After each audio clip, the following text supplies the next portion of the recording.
Hello everybody and welcome back to the Drake Saucy Stuff channel, and today we're back with more Mini Talon V2, whatever the fuck it's called, video. So, I glued in our canopy restraints. They are absolutely rock solid. Oh, he says. Oh, that's fine. It's rock solid into the foam might be, but anyway. I've also done the work on the canopies and completed them, so we have, let's do the front one first. So we've got our hole here. I'll hold here with the tape on the back. Basically, I just pushed a screw in to make the dot on the other side, then made the hole for the screw. Screwed the screw all the way through, so it sort of made a hole big enough for roughly that. That is a square, by the way. It looks very circular, but it is a square, I promise. I then put it in, tighten it up so it's actually the canopy is on, but with Vaseline in the screws so the screws don't get glued into the 3D printed plastic. Then glue the plastic inserts in. This is so that it doesn't like squish down on the foam, it actually squishes into something half solid. So I've got one front and back on here, and then on the real one I've got just the one, and the back for now just held in by the pressure of air basically. But I've also got these little Gorilla tape tags.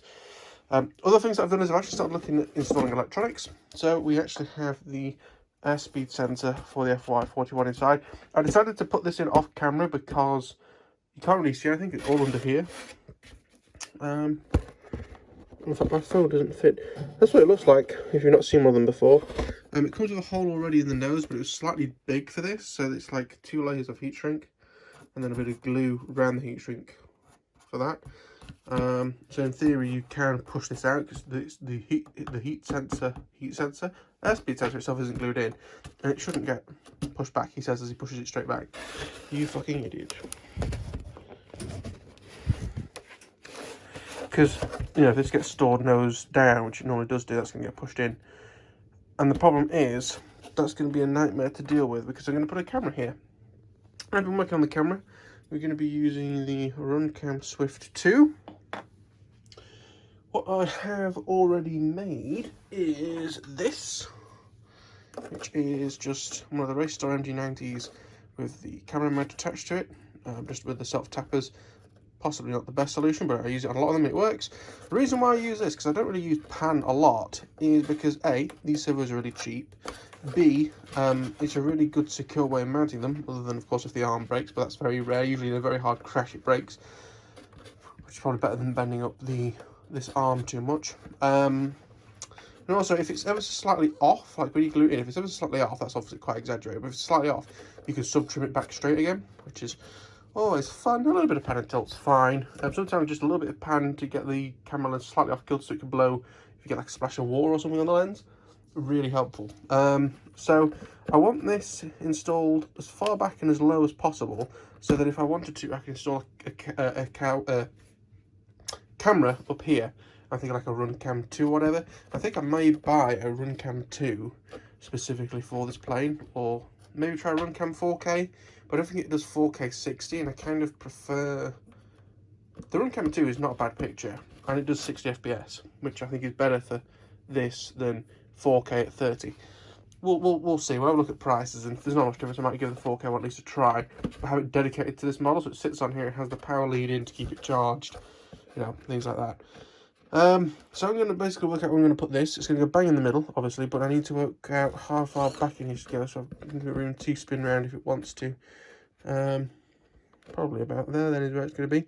So I'll cut a hole, stick it in, glue it in, and then that'll be done. Okay, so I've got the camera installed now, just glued the servo in, did the old masking tape trick, glued it in. So now we have 2 wires in here now, airspeed and pan servo. There's going to be a third, of course, in the form of the actual camera signal, the actual video. There's a hair there, that's a bit weird. And what I've decided I'm going to do is to try and help with separation and neatness, just try and find some way of having these cables run up this side channel here, and then have the power cables for the speed control and the current sensors that come down here. I'm not 100% sure what we're going to do next. I'm going to bounce you there for a second. Not sure what we're going to do next. I'm going to call this video more or less here. I know it's a short video, but it is a Tuesday, which is sort of the secondary video day, and the main video is coming out on a Friday. I've been very limited today because I've been having to eagerly await an Amazon delivery that, you know, should have been here at 5 but ended up being here at 7:30. And so basically spent 2.5 hours sitting around doing nothing because my parcel yesterday did not get delivered and it wound me up. So Amazon are giving me a refund and I still hope it arrives at some point. And it's one of these things where it's delivered by Amazon, so the fact that they were like, oh, it might take a couple more days. No, I'm not waiting for you because it's your tracking company. You know what? If you had to wait based off of like Royal Mail or whatever, then that's fine. But you don't, because it's your company. So they're giving me a refund, and if it arrives, they've said I can keep it. So good news. Very much looking forward to that. So what I'm going to have to do with this camera, of course, when it is set up, is I am going to have to turn off the OSD on the camera, because you want to say Runcam and like a voltage and things. Don't need that on this. The FY41 will do all of that for us.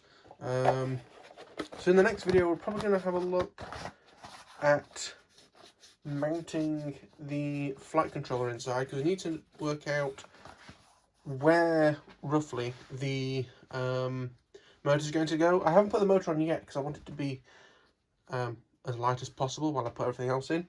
I'm probably going to work front to back maybe. Although to be fair, other than soldering up the Runcam cable, which we don't know where it needs to go, no matter what else we do. And probably what I'm going to do now is, or in the next episode, is get out our FY41.